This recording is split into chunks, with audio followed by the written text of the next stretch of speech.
Sekte Seribu Fantasi, Bintang Fantasi. Ada banyak rumah bambu di dalam hutan yang rimbun dengan pemandangan yang indah dan jaringan sungai. Hutan itu memiliki energi bumi dan surga yang melimpah dengan aroma yang luar biasa. Tanah ajaib semacam ini dengan aroma yang harum sungguh langka di kosmos yang luas ini. Tempat istimewa ini juga merupakan wilayah pribadi Sekte Seribu Fantasi. Jauh di dalam hutan terdapat banyak air terjun, bukit, dan istana yang indah. Para prajurit dari berbagai ras berjalan ke sana kemari, menyerap energi bumi dan surga untuk memurnikan tubuh dan kekuatan jiwa mereka. Sekte Seribu Fantasi adalah kekuatan kuno yang mengikuti aturan alam. Hampir tidak ada kereta perang atau kapal perang di bintang fantasi. Para prajurit di sini tidak mengandalkan material eksternal. Mereka ingin mengeksplorasi diri mereka sendiri sebagai fondasi kultivasi mereka. Jauh di dalam hutan terdapat sebuah danau jernih yang memiliki sebuah pulau kecil. Pulau kecil itu dipenuhi dengan warna hijau dari flora yang rimbun. Banyak ikan berenang di sekitar pulau kecil itu seolah-olah mereka dapat hidup dalam damai dan harmoni selamanya tanpa bahaya yang menunggu mereka. Seorang pria tampan berbaring miring di sebuah paviliun kecil di pulau kecil itu. Dia memegang buku dan membaca dengan sepenuh hati. Setelah beberapa saat, dia mengerutkan kening dan mengangkat kepalanya untuk memeriksa langit, matanya terkejut. Cahaya ajaib berkilauan di atas kepalanya seperti meteor. Matanya menjadi fokus. Dia mengangkat tangan untuk menarik kekosongan dan langit tampak ditarik seluruhnya. Jauh di dalam lapisan awan, beberapa bayangan terbang melalui penghalang dan mendarat di pulau kecil. Mereka adalah pria dan wanita di alam yang berbeda. Anehnya, mereka adalah Xing Ming dari Aula Rusak, Gulian dan Guling dari Sekte Seribu Fantasi, dan Lena dan Cecilia dari Kuil Sungai Surga.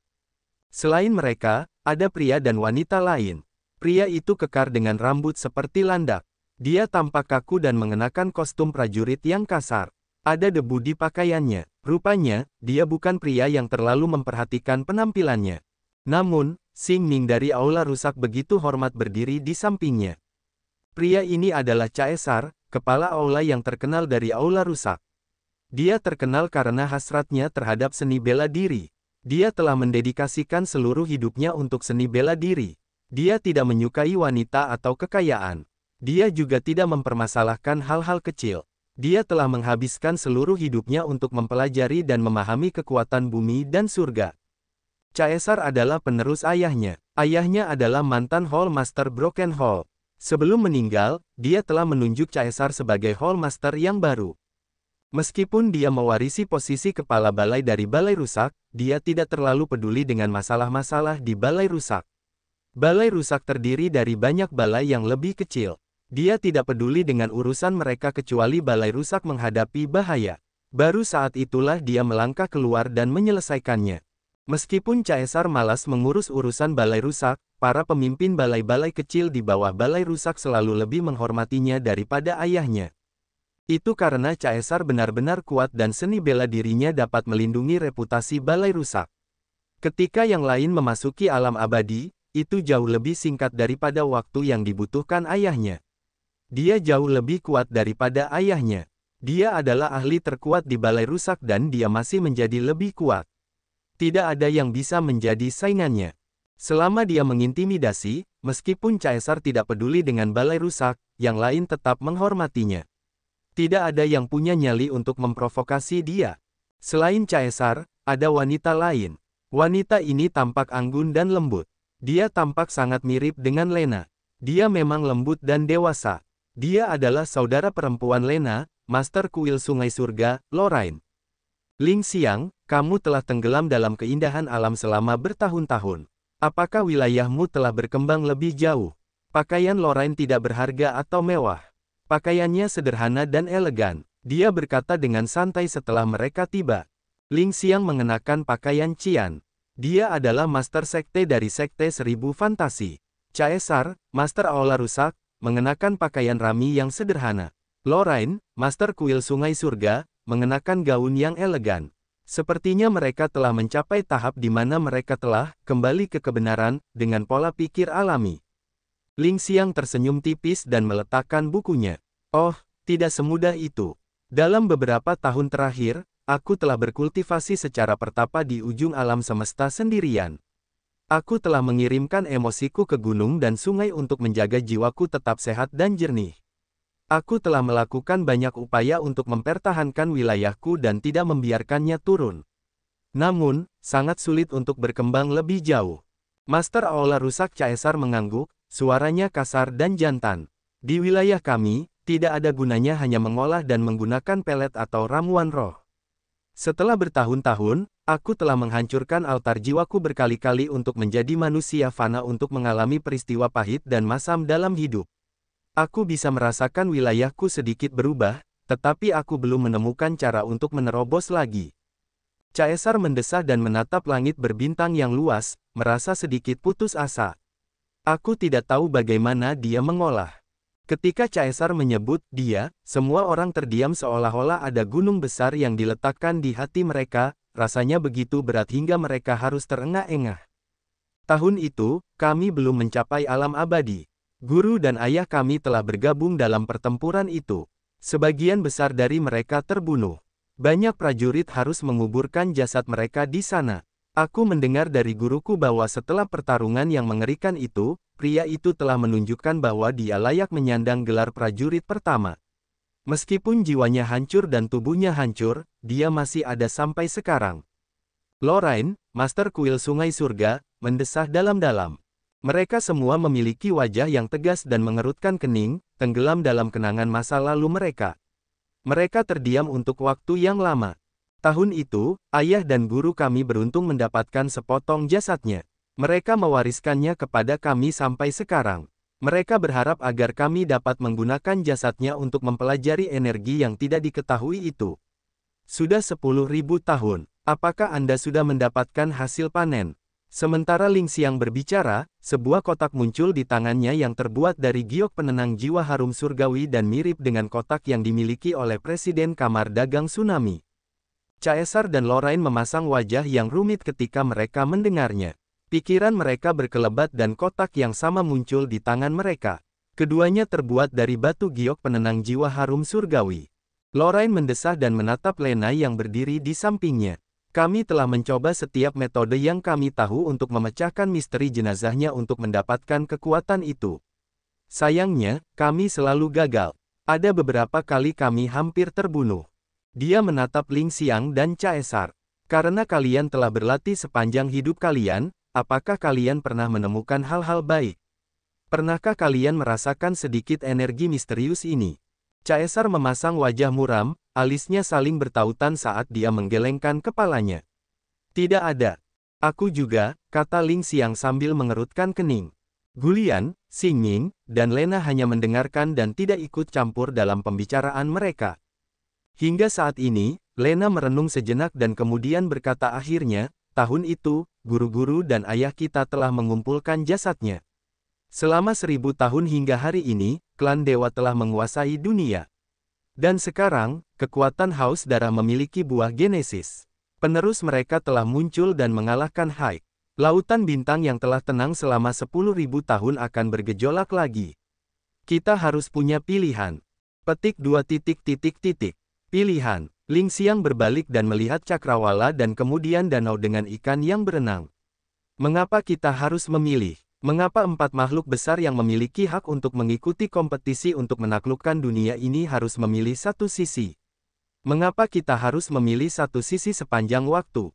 Apakah kita memiliki hak untuk mengikuti kompetisi itu dan menaklukkan alam semesta ini juga? Mendengarnya, Caesar, Lorraine, Gulian, Xingming, dan Lena terguncang. Ling Xiang berbalik untuk melihat mereka, matanya setajam pedang. 4 makhluk agung telah bergantian mengendalikan alam semesta selama 100.000 tahun terakhir, dan kita hanya bisa secara pasif mendukung satu pihak. Kita telah bertempur, tetapi kita tidak bisa menikmati kemenangan. 10.000 tahun yang lalu, pendahulu kita dari Sekte 1000 Fantasi, Aula Rusak, dan Kuil Sungai Surga terbunuh. Kita harus menanggung kerugian yang signifikan. Tetapi setelah klan dewa menang, apa yang kita miliki? Caesar dan Lorraine tetap diam. Kita tidak punya apa-apa. Kita telah mengorbankan darah dan daging kita untuk membantu klan dewa membangun kediktatoran mereka. Kita telah menciptakan pemerintahan yang mendominasi klan dewa, tetapi posisi dan status kita tidak berubah sedikit pun. Kita hanya bisa menjaga wilayah bintang kita dan klan dewa tidak menyerang kita. Hanya itu yang kita peroleh. Ling Xiang tiba-tiba berteriak, auranya yang tenang berubah dan itu menunjukkan ketajamannya. Caesar dan yang lainnya tergerak. Mereka tenggelam dalam pikiran mereka. Kali ini, kita, Sekte Seribu Fantasi, tidak akan hanya menjadi pendukung. Ini adalah kesempatan langka yang hanya terjadi sekali dalam bulan biru. Leluhur kita telah melewatkan kesempatan itu, tetapi aku, Ling Xiang, tidak akan melepaskannya. Desisnya. Kau ingin bersaing sekali saja, teriak Caesar dan Lorraine. Ling Xiang tersenyum terus terang, bukankah kau datang ke sini dengan tujuan yang sama? Tidakkah kau ingin bertarung sekali saja? Saat ini, kekuatan Haus Darah melemah dan klan dewa mendominasi. Bagaimanapun, kekuatan Haus Darah seringkali menciptakan keajaiban. Jika kita melakukannya dengan baik, kita dapat memiliki kesempatan untuk mengubah struktur yang telah terbentuk selama puluhan ribu tahun. 4 makhluk besar akan menjadi penguasa seluruh dunia. Aku hanya punya satu pertanyaan. Apa pendapat pria dari kamar dagang tsunami itu tentang ini? Lorraine tiba-tiba bertanya. Pikiran yang sama sepertiku, Ling Xiang tersenyum. Lorraine dan Caesar saling berpandangan dan mengangguk. Cahaya kegembiraan terpancar dari mata mereka. Sebelum itu, untuk menunjukkan niat baik kami, kamar dagang tsunami menghadiahkan sepotong jenazahnya. Kami tidak dapat menemukan apapun darinya selama bertahun-tahun, jadi kami tidak keberatan memberikannya. Itu untuk memberi selamat kepada anak itu karena ia dapat naik tahta, kata Ling Xiang. Bagaimana jika ia tidak dapat naik tahta? Lorraine dan Caesar mengerutkan kening. Kalau begitu kami akan memilih Ming Hao. Kami tidak peduli siapa yang menjadi tuan. Kami hanya ingin pasukan Haus Darah dan klan dewa saling bertarung sampai mereka berdua terluka, tawa Ling Xiang. Lorraine mengangguk dan berbalik untuk melihat Cecilia dan Lena. Kalian harus mengawasi gadis ini dengan saksama. Jangan biarkan dia meninggalkan sisi kalian. Aku tahu, Lena mengangguk. Cecilia memasang wajah masam. Setelah mendengar teriakan Ling Xiang yang tajam, dia mengerti bahwa dia tidak akan memiliki kesempatan untuk bertemu Xian dalam waktu lama. Kebebasannya akan dibatasi. Sekte Seribu Fantasi, Aula Rusak, dan Kuil Sungai Surga telah memainkan peran pendukung selama puluhan ribu tahun dengan kamar dagang tsunami. Kali ini, mereka tidak ingin menjadi peran pendukung lagi. Mereka ingin menjadi protagonis. Mereka ingin mengubah skenario dan memiliki 4 makhluk agung untuk menguasai alam semesta lagi. Mereka ingin menggunakan kekuatan gabungan mereka untuk menggantikan 4 makhluk agung. Kali ini, perang bintang akan menjadi jauh lebih rumit. Lautan Darah, Ming Hao, Xuan He, Frederick, dan Xian mengambang di luar pulau terlarang. Mereka bertengkar tentang sisa-sisa Bloodthirsty. Mereka belum bisa menyimpulkan apapun. Roh cincin dapat mengenali sisa-sisanya. Semakin banyak bagian yang didapatkannya, semakin baik kepekaannya, kata Xian, sambil menggoyangkan lengannya. Sekarang aku punya 2 bagian. Haruskah kita meminta Sekte Seribu Fantasi, Aula Rusak, dan Kuil Sungai Surga untuk mengambilnya kembali? Saat kau naik tahta, kami akan melakukannya. Seharusnya tidak menjadi masalah, kata Xuan He.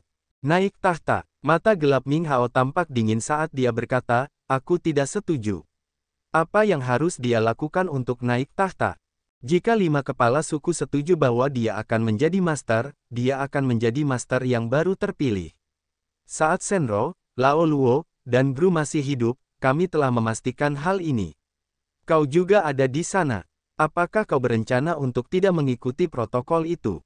Frederick berteriak, wajahnya garang. Aku akan melakukan apa yang telah kusetujui. Namun, sekarang kita hanya memiliki 3 kepala suku. Kita belum memilih kepala suku lainnya. Apakah dia bisa mendapatkan posisi itu atau tidak, itu adalah kehendak dewa. Ming Hao tidak ingin berbicara lebih jauh dengan mereka. Sosoknya menghilang seperti asap. Meskipun dia telah pergi, suaranya masih terdengar di telinga mereka. Kami akan bertanggung jawab atas pembentukan pulau-pulau kami dan kami akan mempersiapkan pemilihan kepala suku untuk pulau-pulau kehancuran, kegelapan, keputusasaan, korosi, dan kekacauan.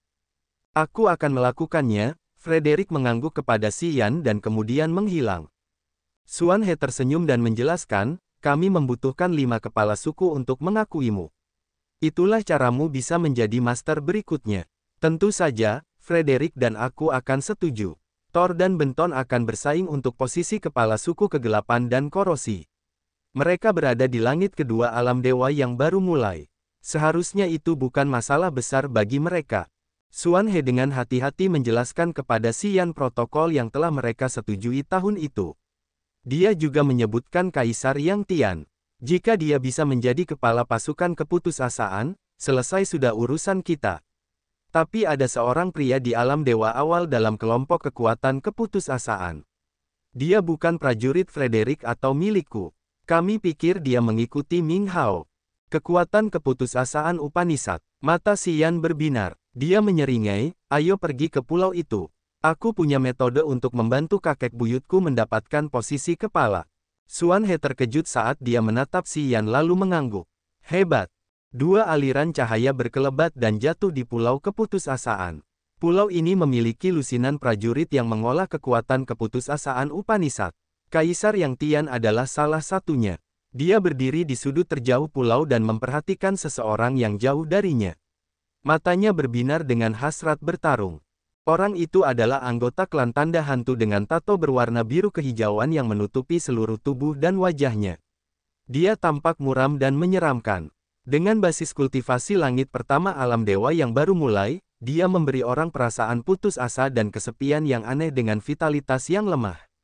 Dia duduk di sudut sementara orang-orang dapat mendengar tulang-tulang putih di sekitarnya menjerit dan menjerit sedih seolah-olah mereka berjuang dalam keputusasaan. Kaisar Yang Tian telah menganggapnya sebagai targetnya. Dia telah membidik ahli itu. Aura seorang prajurit ekstrim meledak darinya saat darah iblis abadinya terbakar. Meskipun dia berada di langit pertama alam dewa ethereal, tubuhnya memiliki darah klan iblis abadi. Dia biasa menyerap kristal esensi darah. Tingkat keuletan tubuhnya luar biasa. Dibandingkan dengan prajurit tanda hantu itu, jika tidak ada yang tak terduga terjadi, dia bisa menang dengan tubuhnya. Namun, karena kesenjangan besar antara alam mereka, kompetensinya secara keseluruhan jauh lebih lemah daripada Si Yan. Kakek buyut, Si Yan memanggilnya dengan pelan. Kaisar Yang Tian terkejut. Dia mengangkat kepalanya dan tidak bisa menahan diri untuk berteriak. Kapan kau tiba? Aku baru saja tiba, Si Yan tersenyum. Kesadaran jiwanya meliputi seluruh pulau keputusasaan. Dia mengenali alam para prajurit di pulau ini. Kita akan bersaing untuk posisi kepala. Siapapun yang tidak ingin bergabung, silakan tinggalkan pulau ini dan pergi ke Pulau Ming Hao, Pulau Frederick atau pulauku untuk menunggu di sana. Setelah kami mendapatkan hasilnya, kalian bisa kembali. Xuan He tidak mendarat. Dia melayang di atas pulau kecil itu sambil berteriak. Sebelumnya, kita tidak peduli dengan hidup atau mati dalam persaingan untuk posisi kepala suku. Namun sekarang berbeda. Saat ini, jumlah keturunan 8 warisan besar telah berkurang drastis. Jadi, jika kamu merasa kekuatanmu tidak cukup besar untuk bertarung, kamu dapat menyerah dengan meninggalkan pulau saat kamu sedang bertanding. Lawanmu tidak akan membunuhmu. Tentu saja, jika kamu ingin tetap gigih dalam pertempuran meskipun kamu tahu kamu tidak dapat menahannya, kamu tidak dapat menyalahkan siapapun jika kamu mati. Xuan He dengan acuh tak acuh menjelaskan aturannya. Saat dia berbicara, banyak prajurit alam rendah mulai pergi ke Pulau Kematian, pengendalian jiwa, dan kimayat. Sebagian besar prajurit yang mengolah kekuatan keputusasaan Upanishad telah pergi dengan cepat.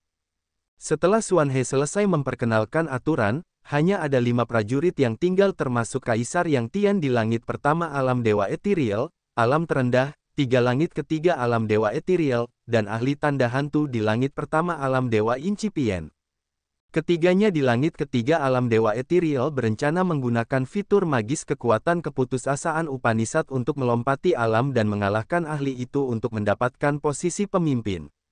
Mereka merasa percaya diri. Setelah mendengarkan Xuan He, mereka berpikir bahwa jika mereka tidak dapat menahannya, mereka dapat pergi sebelum pesaing mereka dapat membunuh mereka. Sementara yang lain pergi, Si Yan sedang menjalankan rencananya di sudut pulau.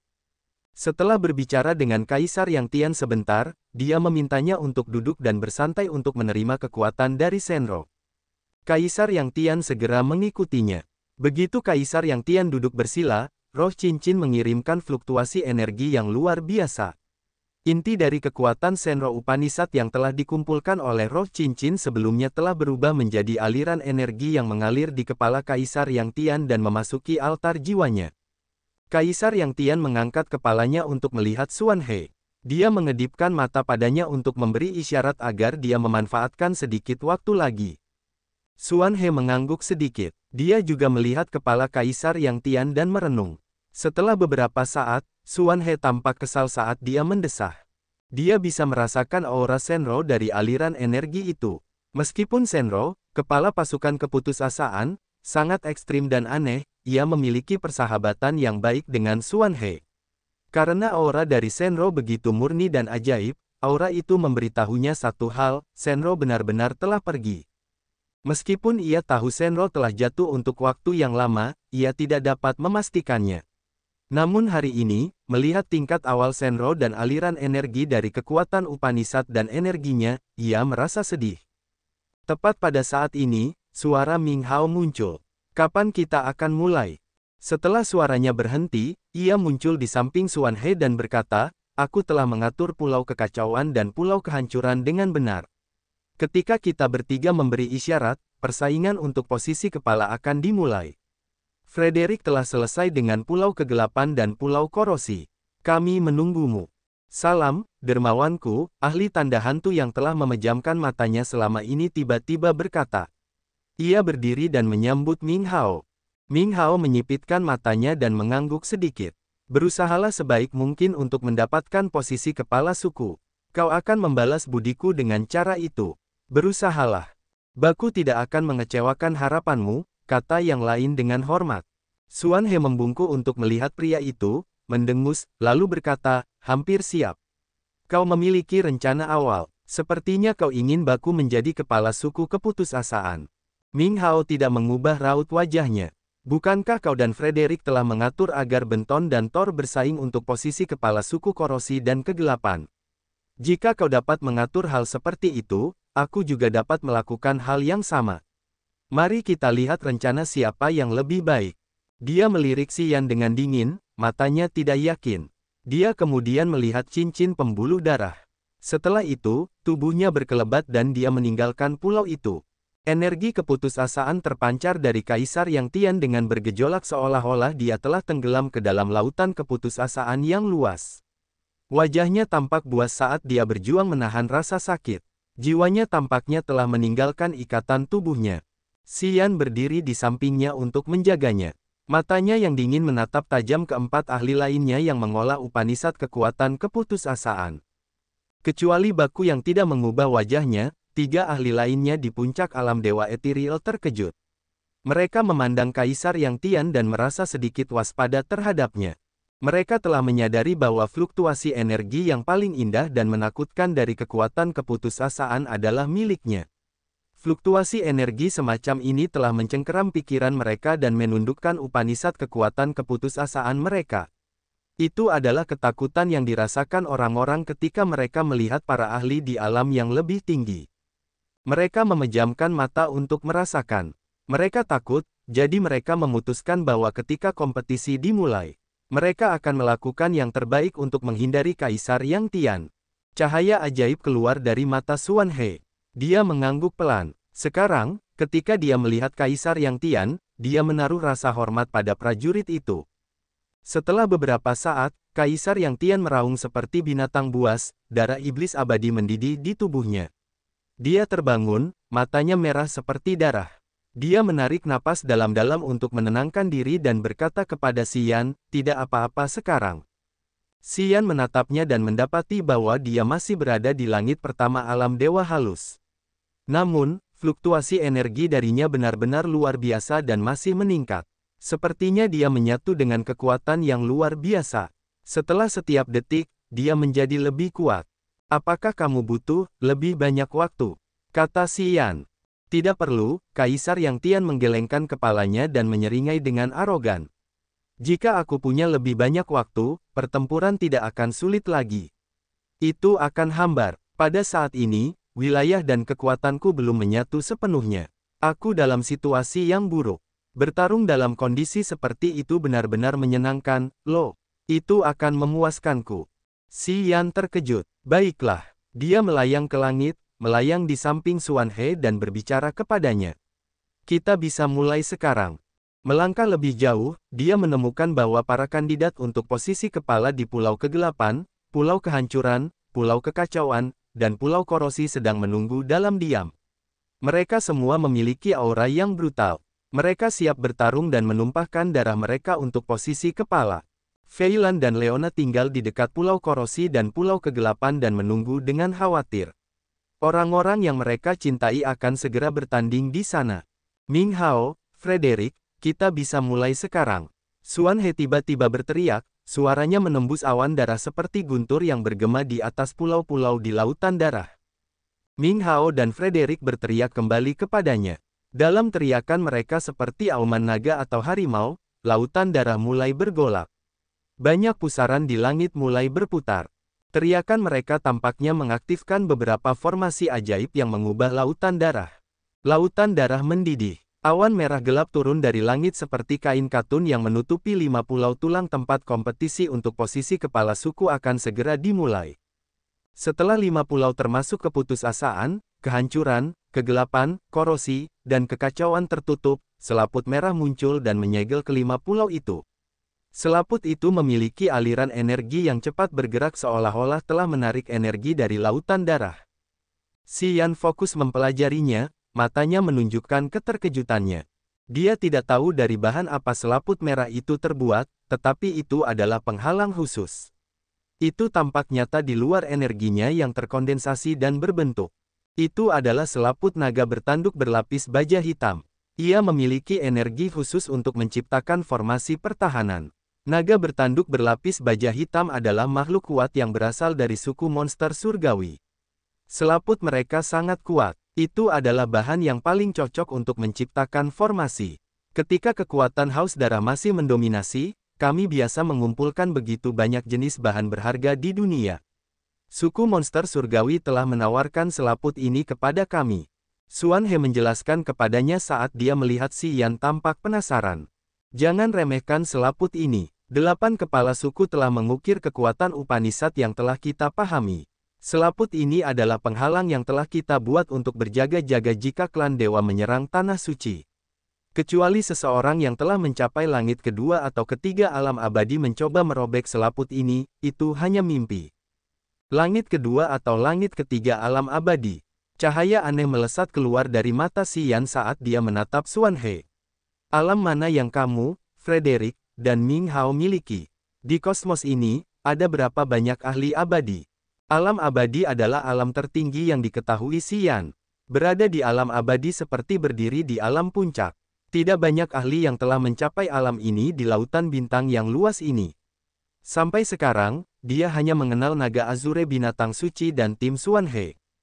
Pada saat yang sama, percikan dari klan dewa, Gilet dari suku kegelapan kekaisaran, dan Lena dari kuil sungai surga berada di puncak alam dewa yang baru mulai atau alam abadi palsu. Frederick dan aku berada di langit kedua alam abadi. Ming Hao, kurasa dia berada di langit kedua atau bahkan langit ketiga alam abadi.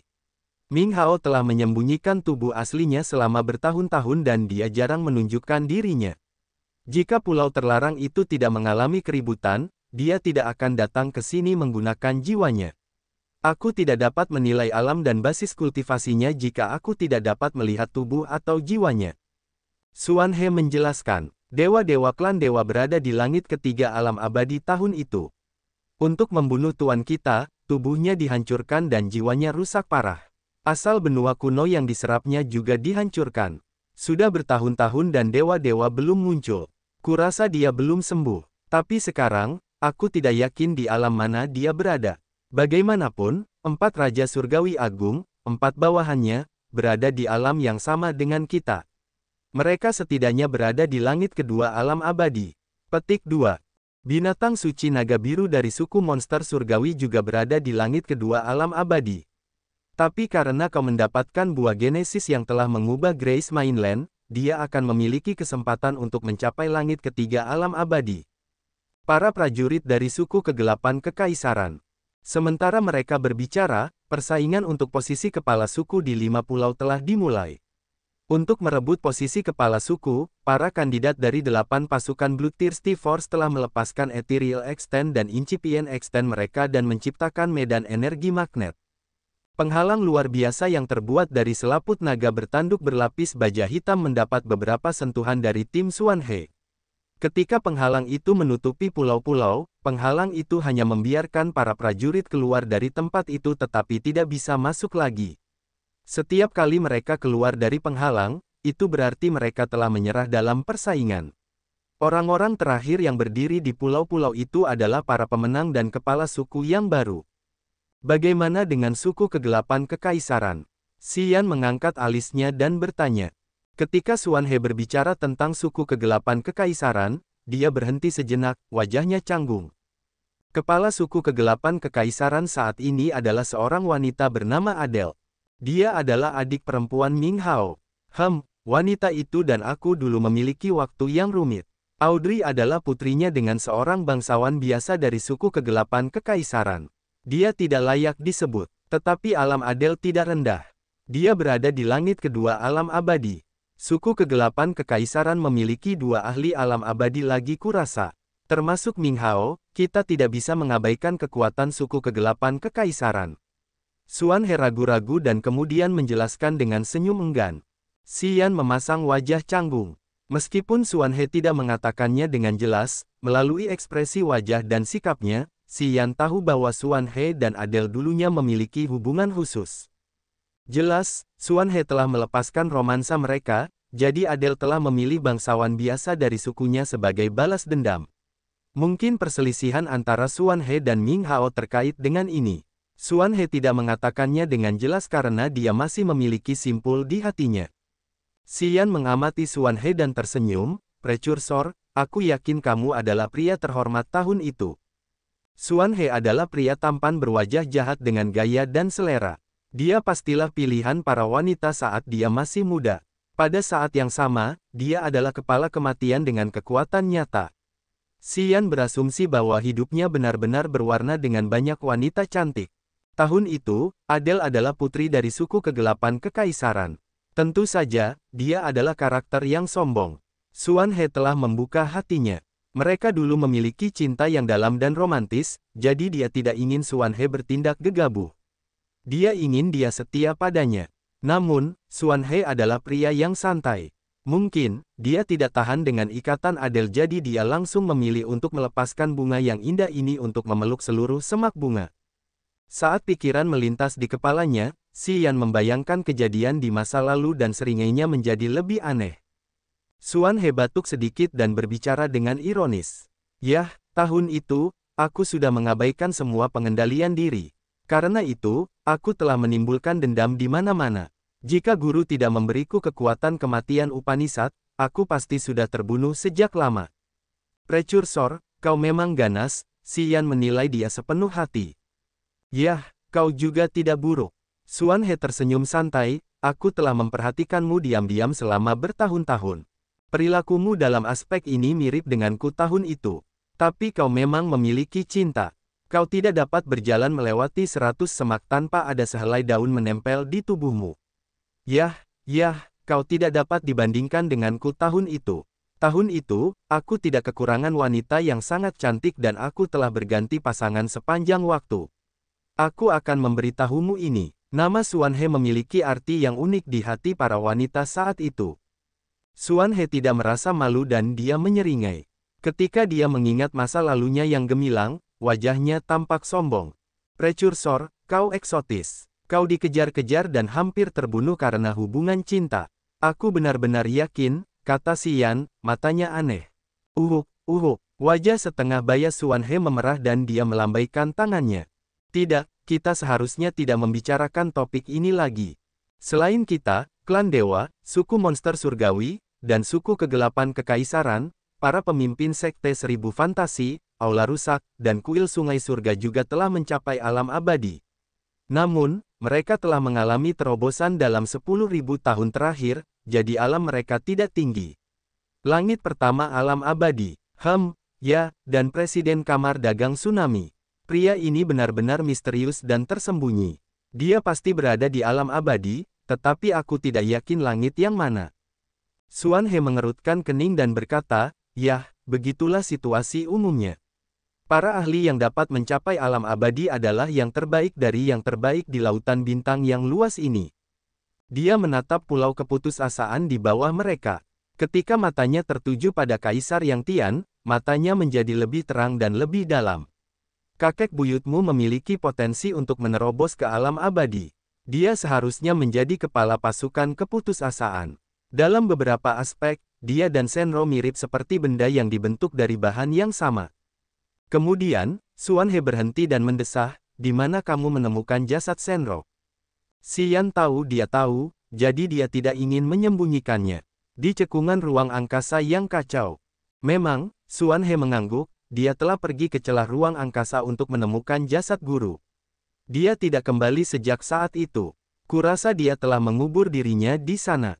Meskipun kekuatannya luar biasa, dia tidak mengolah kekuatan ruang angkasa Upanishad, desah.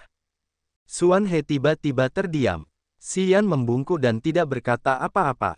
Dia mengamati pulau keputusasaan di bawahnya. Pada saat ini, tiga langit ketiga alam dewa etiril tidak dapat mengalahkan Baku, jadi mereka telah meninggalkan pulau itu satu demi satu. Kaisar Yang Tian belum ikut bertempur. Ia duduk di pojok sejak awal. Ia menunggu mereka menyerangnya terlebih dahulu. Namun, tiga orang lainnya telah membidik Baku. Karena mereka telah merasakan energi aneh darinya, mereka tidak berani memprovokasinya. Untuk saat ini, setelah tiga orang lainnya meninggalkan pulau, hanya Kaisar Yang Tian dan Baku yang ada di sana. Kaisar Yang Tian duduk diam. Setelah Baku memaksa tiga ahli alam dewa puncak etiril untuk pergi, incipien extend di atas kepalanya berubah menjadi dunia awan gelap yang bergerak menuju Kaisar Yang Tian. Dunia awan gelap itu dipenuhi aura kesepian dan putus asa. Jauh di dalam awan gelap itu terdapat hati yang dingin dan putus asa yang membuat orang tidak memiliki harapan untuk bertahan hidup. Melihatnya, orang-orang hanya bisa berpikir bahwa mereka akan jatuh ke tempat yang tak berujung dan menyedihkan di suatu tempat. Domain niat muncul di incipien extend-nya dan menyelimuti Kaisar Yang Tian. Xian berkonsentrasi, matanya terkejut ketika mengamati pertempuran di bawahnya. Di dalam awan gelap yang deras, mata Kaisar Yang Tian memancarkan cahaya darah. Cahaya darah itu indah dan kuat seperti pelangi yang menembus lapisan awan gelap. Meskipun mereka memiliki kekuatan keputusasaan Upanishad yang sama, domain niat Kaisar Yang Tian memiliki harapan untuk bertahan hidup dalam keputusasaan. Harapan yang terus-menerus dan abadi dalam keputusasaan seperti nyala api karma yang tidak pernah padam membakar awan gelap Baku. Mereka berubah menjadi asap tipis dan kemudian menghilang. Nyala api harapan Kaisar Yang Tian untuk bertahan hidup lahir dalam keputusasaannya.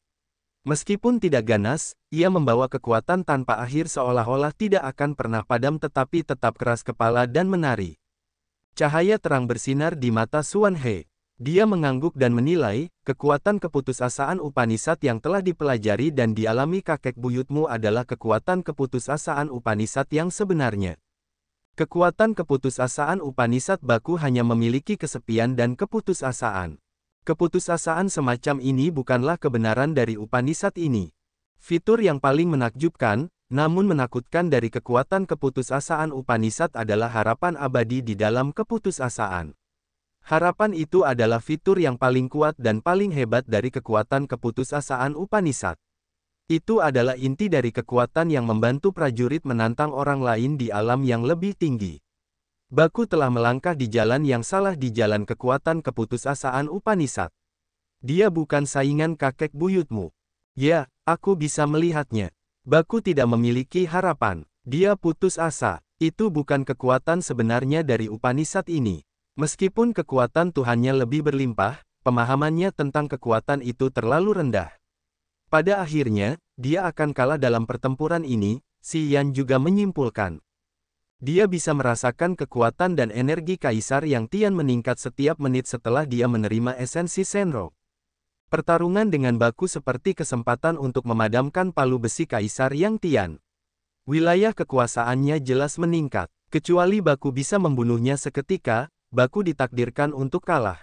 Pulau Keputusasaan. Sinar cahaya darah membawa harapan untuk bertahan hidup seolah-olah memiliki keinginan makhluk, berubah menjadi api abadi karma dan membakar awan kelabu. Kaisar Yang Tian memiliki wajah dingin, mulutnya kaku. Mata merahnya dipenuhi dengan tekad yang gagah berani, sebagai tanda kepercayaan diri yang telah dikumpulkannya setelah banyak pertempuran. Itu adalah darah seorang pejuang hebat. Di atas kepalanya, lapisan keputusasaan yang gelap menjulang tinggi. Namun, itu memiliki harapan hidup seperti nyala api suci yang menyala dan bergulir. Kekuatan keputusasaan Upanishad langsung menyublim. Energi brutal berputar di sekelilingnya. Kerangkanya terdengar seperti petasan. Dalam waktu singkat, energinya meningkat satu tingkat. Mata Xuan He berbinar. Dia memiliki terobosan. Xi Yan ketakutan. Dia fokus dan melihat altar jiwa Kaisar Yang Tian. Altar jiwa itu sebening kristal seperti kristal putih yang sempurna. Laut kesadarannya, luas ethereal, dan jiwa inangnya dipisahkan dengan rapi di setiap tingkatan. Mereka terhubung satu sama lain oleh sinar listrik yang diciptakan oleh energi bumi dan surga. Altar jiwanya tampak padam dan memancarkan cahaya yang menyilaukan. Di dalam lingkaran cahaya yang indah itu, tubuh Kaisar Yang Tian berubah. Darah iblis abadi diaktifkan. Ia kemudian berubah menjadi tubuh iblis abadi dengan baju besi berduri. Ia tampak garang dan perkasa. Pada saat itu, alam dan energi Kaisar Yang Tian telah memasuki dunia yang sama sekali baru. Ia telah berubah dan menjadi lebih menakutkan. Domain niat keputusasaannya memiliki harapan yang telah meningkatkan kekuatannya secara besar-besaran. Secara bertahap, harapan itu telah menghapus keputusasaannya. Api abadi harapannya menjadi lebih membara saat membakar awan gelap keputusasaan baku. Baku memiliki ketakutan di matanya seolah-olah ia tidak dapat mempercayainya. Ia tampak marah. Jauh di dalam matanya, secercah ketakutan perlahan muncul. Pria ini telah kehilangan keinginan bertarungnya. Pertempuran ini selesai. Xuan He mengusap dagunya. Sepertinya kali ini kau bisa menjadi master dengan mudah. Ya, itu keberuntunganmu. Aku tidak menyangka kau bisa menemukan esensi Shenrong. Alis Xian belum mengendur. Ia melihat ke pulau-pulau lain dan berkata, belum. Kompetisi di pulau-pulau lain belum berakhir. Thor dan Benton berada di langit kedua alam dewa incipien. Frederick dan aku telah banyak berinvestasi pada mereka dan memberi mereka begitu banyak material kelas incipien asli. Mereka telah melatih jiwa dan tubuh mereka untuk meningkatkan alam mereka. Mereka tidak akan kalah. Xuan He terdengar santai. Xuan He mengangkat tangannya dan sungai darah membentang dari telapak tangannya, terhubung ke Pulau Korosi. Ia tersenyum dan melangkah maju. Ketika ia menginjak sungai, sungai darah itu menyusut secara ajaib ke arah pulau. Kesadaran jiwa Xian bergerak-gerak. Ia begitu gembira saat melihat sungai itu. Sungai darah itu tercipta dari kekuatan jiwa Xuan He. Saat Xian memeriksanya, ia dapat merasakan bahwa sungai darah itu entah bagaimana seperti tubuh asli Xuan He. Sambil menutup matanya, Xian dapat merasakan bahwa seluruh sungai darah itu memiliki medan magnet kehidupan, aura, dan fluktuasi jiwa yang sama seperti Xuan He. Sungai darah itu seperti tubuh Xuan He yang lain atau salah satu klonnya. Ada yang mengatakan bahwa saat anggota klan iblis abadi mencapai tingkat yang mendalam, setiap tetes darah mereka dapat menjadi tubuh. Bahkan jika tubuh mereka terbakar, selama mereka masih memiliki setetes darah iblis abadi, mereka selalu dapat membangun kembali tubuh mereka segera setelahnya. Melihat sungai darah itu, Xian terkejut. Ia merasa bahwa ia sedang mengamati banyak Xuan He. Sepertinya sungai darah itu adalah gabungan dari tubuh, kerangka, dan jiwa Xuan He yang tak terhitung jumlahnya.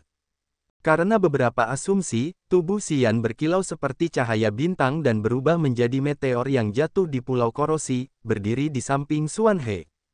Kemudian, sungai darah Xuan He berubah menjadi ratusan sinar darah yang menghilang ke dalam lengan bajunya. Sungai darah itu. Xian menatap Xuan He. Xuan He terkejut. Dia memahaminya jadi dia menyeringai. Sungai darah ini terbuat dari darah iblis abadi. Aku telah berkultivasi selama bertahun-tahun jadi aku mendapat banyak darah iblis abadi. Tubuhku tidak dapat menyerap semuanya jadi aku memutuskan untuk memurnikannya menjadi senjata. Sungai darah ini membawa jiwa, pikiran, dan darahku. Itu seperti bagian dari tubuhku. Jika aku mati suatu hari, selama sungai darah ini ada, aku dapat memulihkan tubuhku dengan mudah dan cepat. Mendengarnya, Xian menjadi takut. Meskipun Xian telah selesai mengganti darahnya dan darah yang mengalir melalui nadinya adalah darah iblis abadi, jumlah total darah iblis abadi di tubuhnya, tubuh Kaisar Yang Tian, dan tubuh iblis darah tidak dapat mencapai 1% dari sungai ini. Mempertimbangkan sungai darah ini, seberapa mengerikankah Xuan He dapat menggunakan kekuatan darah iblis abadi? Seiring dengan meningkatnya wilayah kekuasaannya, darah iblis terus meningkat tanpa henti dan energi kehidupan dalam darahnya akan semakin melimpah. Karena Xian berada di langit pertama alam dewa yang baru mulai, jumlah darah iblis abadi dalam tubuhnya berbeda dari jumlah Xuan He, Kaisar Yang Tian, dan darah iblis. Energi dari setetes darah Xuan He bisa lebih banyak daripada energi dalam 100 tetes darah dari darah iblis.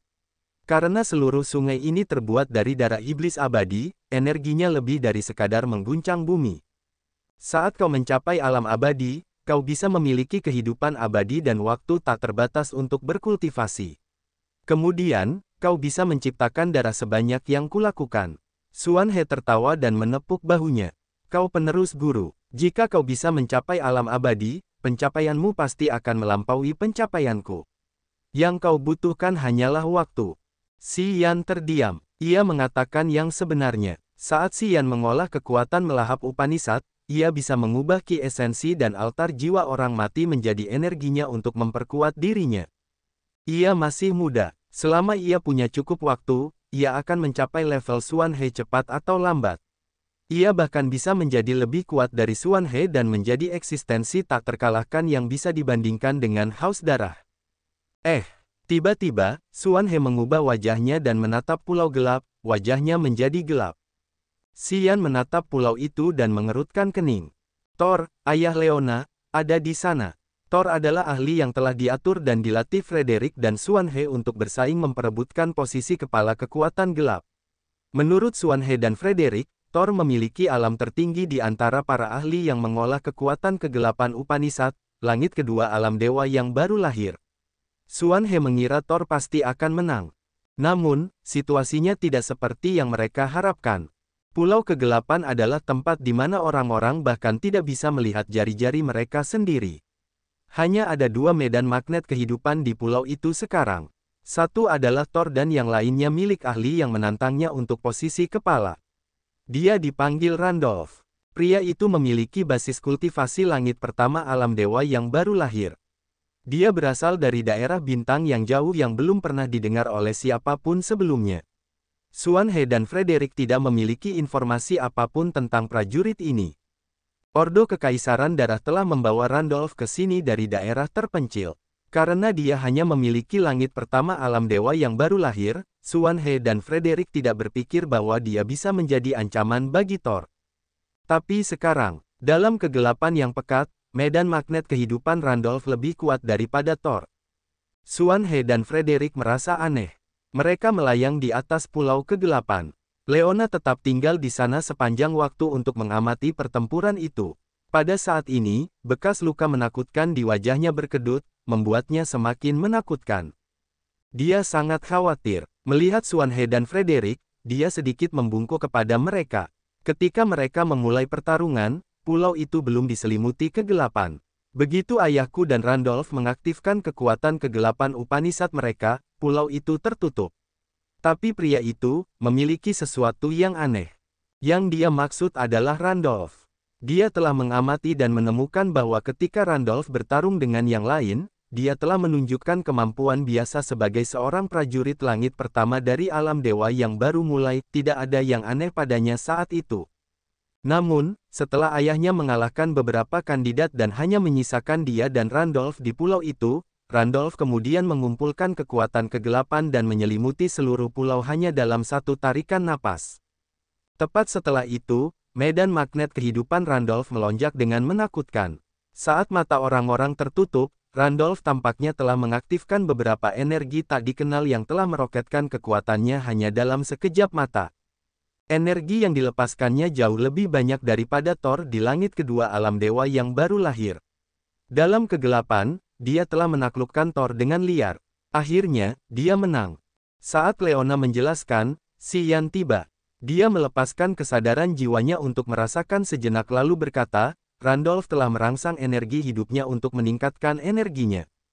Ini sangat mirip dengan api penyucian terbakar, milik keluarga Charteris dari klan dewa. Oh tidak, ini adalah kekuatan eksklusif Upanishad dari keluarga Charteris. Randolph ini berasal dari klan dewa. Jika dia mendapatkan api penyucian terbakar Upanishad, dia seharusnya tidak menjadi pejuang anonim dari keluarga Charteris. Xian meninggikan suaranya di akhir. Harson adalah anggota keluarga Charteris dari klan dewa.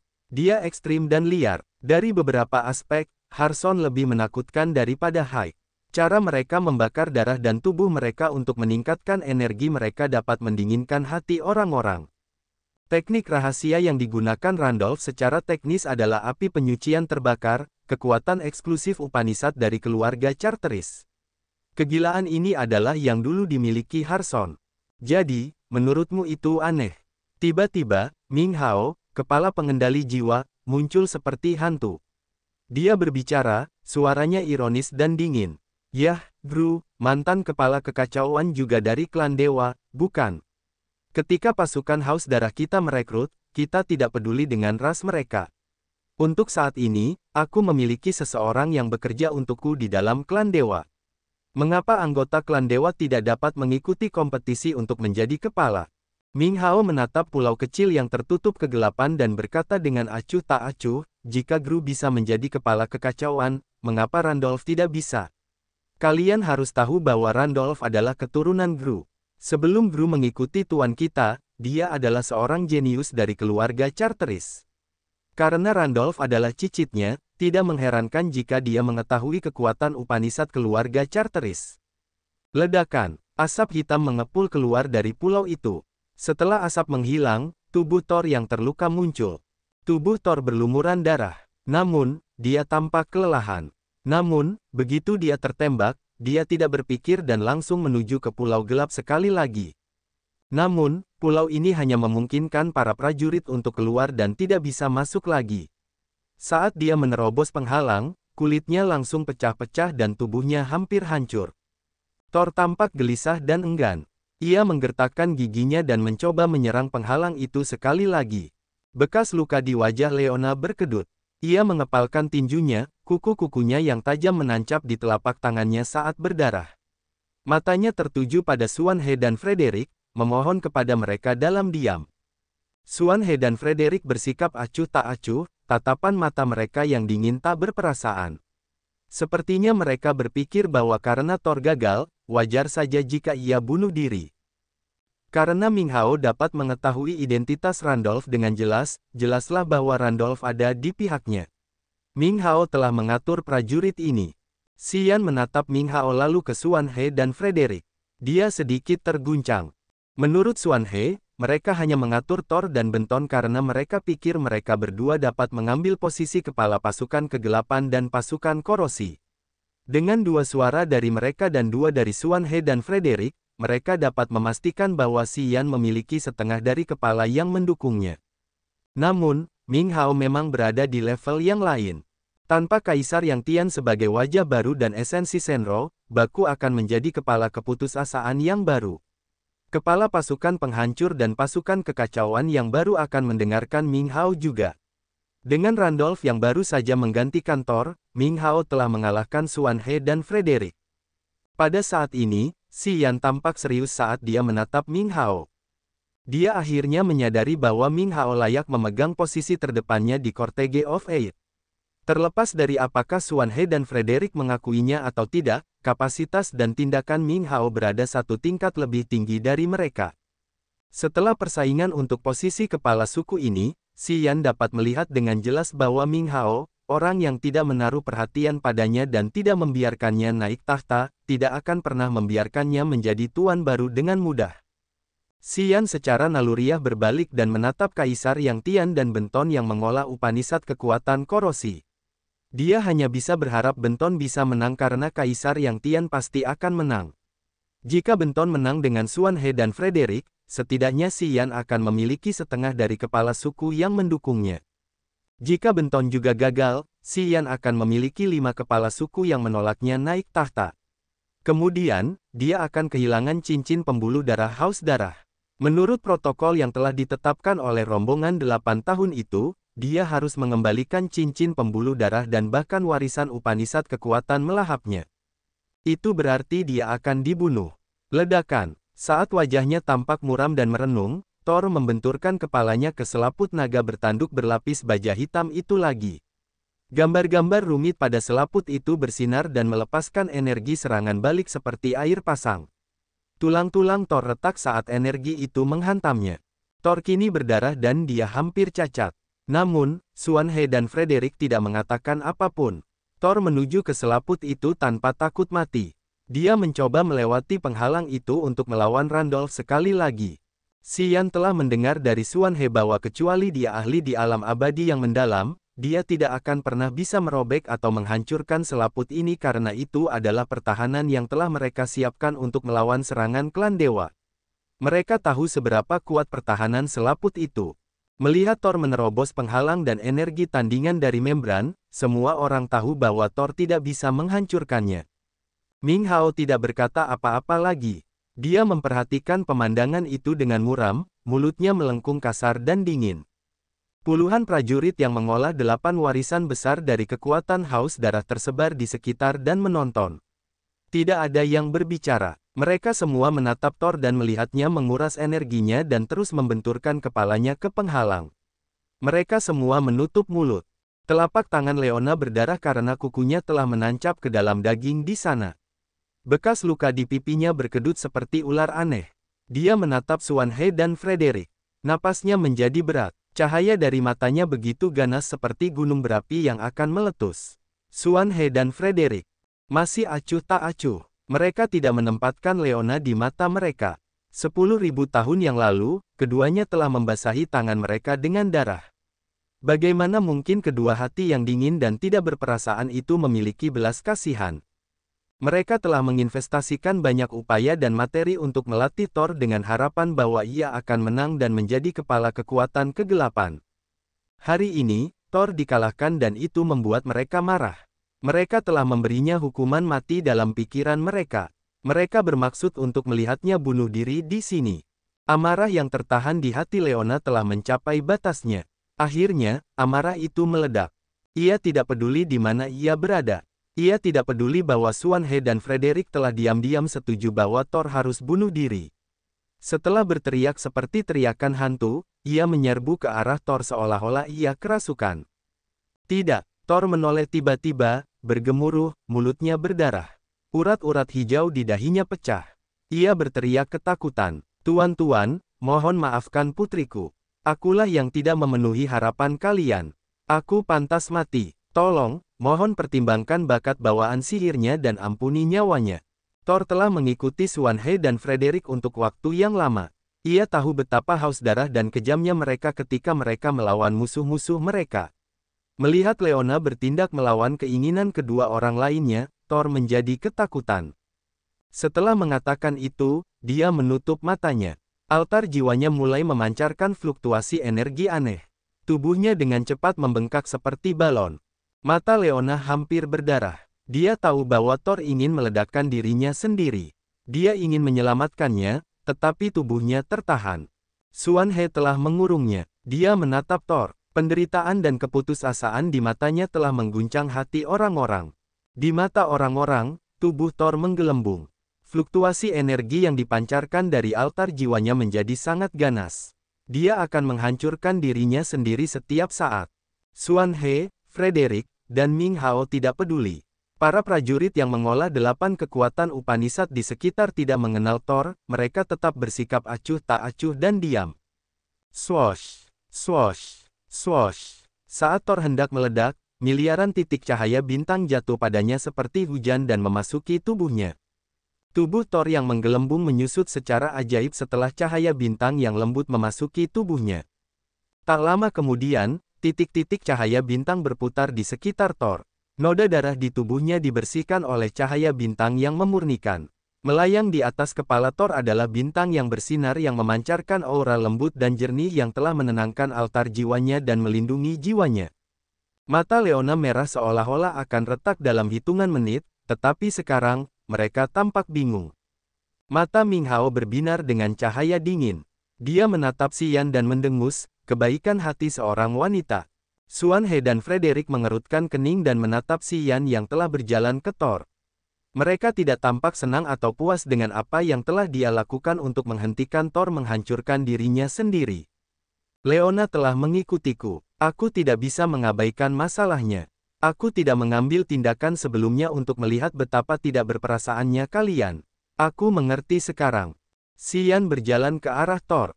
Beberapa tetes darah iblis abadi menetes dari ujung jari telunjuk kirinya. Vitalitas yang melonjak dari darah iblis abadi memasuki tubuh Thor dan menstabilkan luka-lukanya. Itu mencegah tubuhnya hancur dan tidak berfungsi. Sementara Xian berbicara, Ming Hao, Xuan He, dan Frederick tampak gelap dan dingin saat mereka mengawasinya. Xian tersenyum ironis dan menggelengkan kepalanya. Apa yang telah kau lakukan hari ini mungkin adalah gayamu tahun itu. Itu adalah prinsip khasmu ketika dia masih hidup. Tahun itu, kau telah menguasai dunia dengan kompetensi yang dapat menakuti klan manapun. Yah, kau bisa bermain seperti itu. Tapi sekarang, berapa banyak keturunan yang dimiliki pasukan kita? Dan berapa banyak dari mereka yang berada di alam dewa yang baru lahir? Jika kau bersikeras dengan gaya itu, semua prajuritmu akan terbunuh sebelum kau bertemu dengan klan dewa. Hatinya menjadi dingin. Dari apa yang Gulian, Xingning, Lena, dan Holy Beast Azure Dragon katakan kepadanya, dia telah menebak bahwa Cortege of Eight memiliki konflik internal sepanjang waktu. Namun, dia mengira bahwa karena kekuatan ini telah melemah setelah 10.000 tahun, mereka akan bersatu dan menghindari pertikaian internal. Dia salah. Begitu mereka tiba di sini, Ming Hao, Xuan He, dan Frederick telah memulai pertarungan mereka lagi. Persaingan untuk menemukan para kepala suku juga berdarah. Dan sekarang, karena Thor telah mengecewakan Frederick dan Xuan He, tentu saja, mereka berasumsi bahwa Thor seharusnya tidak hidup lebih lama lagi. Dia harus melenyapkan dirinya sendiri untuk melampiaskan ketidakpuasan mereka. Dia tidak dapat mempercayainya. Dia akhirnya mengerti mengapa Gulian, Xingning, dan Lena baru saja menghindarinya. Mereka tahu bahwa akan sulit baginya untuk mendapatkan posisi master karena mereka tahu bahwa bahkan ketika Bloodthirsty masih hidup, 8 lainnya selalu bertarung satu sama lain. Mereka tidak pernah akur. Mereka hanyalah pasukan yang tersisa. Hanya ada 3 yang selamat, tetapi mereka masih bertarung satu sama lain. Mereka bahkan dapat menyingkirkan para prajurit yang telah mereka asuh, meskipun Thor adalah ahli alam dewa langit kedua. Xian berpikir bahwa bahkan jika dia mendapatkan posisi sekarang untuk menjadi master baru, pasukan ini tidak akan memiliki harapan untuk melawan klan dewa. Sejujurnya, dia tidak melihat sedikit pun harapan.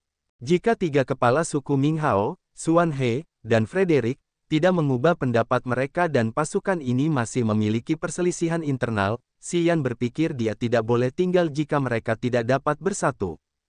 Kalian harus terus melakukan apa yang kalian inginkan. Permisi, saya tidak akan menemani kalian. Saya mengerti sekarang. Saya seharusnya tidak datang ke sini. Xian memegang Thor dengan satu tangan dan melirik Leona. Aku menyerahkan posisi master ini. Cincin pembuluh darah ini milik mastermu. Aku akan mengembalikannya kepadamu sekarang. Tidaaak. Roh cincin pembuluh darah mengirimkan energi jiwa yang sangat bergejolak kepadanya. Roh itu tidak pernah seproaktif sekarang. Sayang sekali Xian tidak mempedulikannya. Dia melepaskan cincin itu dari jarinya dan melemparkannya ke Ming Hao. Ketika aku berada di kota besi hitam, bukankah kau ingin mengambil cincin ini? Aku akan memenuhi keinginanmu sekarang. Kau adalah pemimpin Cortege of Eight. Aku akan memberikannya kepadamu. Tidak, jangan biarkan dia menyentuhku. Aku mohon padamu. Tidak. Suara roh cincin itu langsung masuk ke otak Xian. Suara itu tidak pernah terdengar begitu gelisah dan takut. Suara itu tampak sangat waspada terhadap Ming Hao dan berteriak dengan gila. Namun hanya Xian yang bisa mendengarnya. Lagi pula, kau tidak ingin melayaniku sebagai tuanmu. Aku akan memenuhi keinginanmu juga. Aku akan mengembalikanmu kepada bawahan terkuat tuanmu. Kau bisa menghadapinya. Dia jauh lebih kuat dariku. Kalian berdua punya tujuan yang sama. Kau bisa mengumpulkan jasadnya bersama-sama. Aku yakin dia akan tertarik dengan syarat yang kau tawarkan padaku. Xian tersenyum tipis. Petik 2. Aku akan menjadikanmu tuanku. Aku setuju untuk menjadikanmu tuanku. Tolong, ambil kembali cincin itu. Apapun yang terjadi, jangan biarkan dia menyentuhku. Roh cincin berteriak dengan enggan karena sangat takut. Xian memiliki cahaya aneh di matanya. Mendengar roh cincin berteriak dalam jiwanya, dia merasa sangat salah. Sebelumnya, ketika roh cincin bertemu dengan jari Bloodthirsty, dia secara proaktif memutuskan hubungan dengan Xian. Kemudian, dia ingin berpisah darinya. Dia tidak ingin melayaninya lagi, ia dengan berani mengatakan kepadanya bahwa ia hanya memiliki satu tuan. Namun, saat ini ia mencoba untuk protes. Ia tidak ingin Ming Hao menyentuh cincin itu karena ia memohon pada Xian dengan janji untuk menjadikannya tuannya. Untuk kembali ke tangannya, roh cincin telah menyangkal semua hal yang telah dinyatakannya sebelumnya. Itu membuat Xian merasa sangat aneh. Ming Hao berdiri di sana, matanya dalam dan gelap. Ia memiliki wajah yang aneh saat bayangan samar melintas di matanya. Energi jiwa yang murni dan ajaib muncul dari keluarganya. Ia telah mengunci cincin pembuluh darah. Tidak peduli seberapa keras ia berjuang, ia tidak dapat menghilangkan kendalanya. Ming Hao mengumpulkan gumpalan jiwanya yang tersebar di seluruh alam semesta dan memegang cincin itu di satu tangan. Tepat setelah itu, bayangan di matanya terbang keluar dan memasuki cincin pembuluh darah secara langsung. Memang, Ming Hao tersenyum tipis dan berbicara dengan muram. Bukan kau,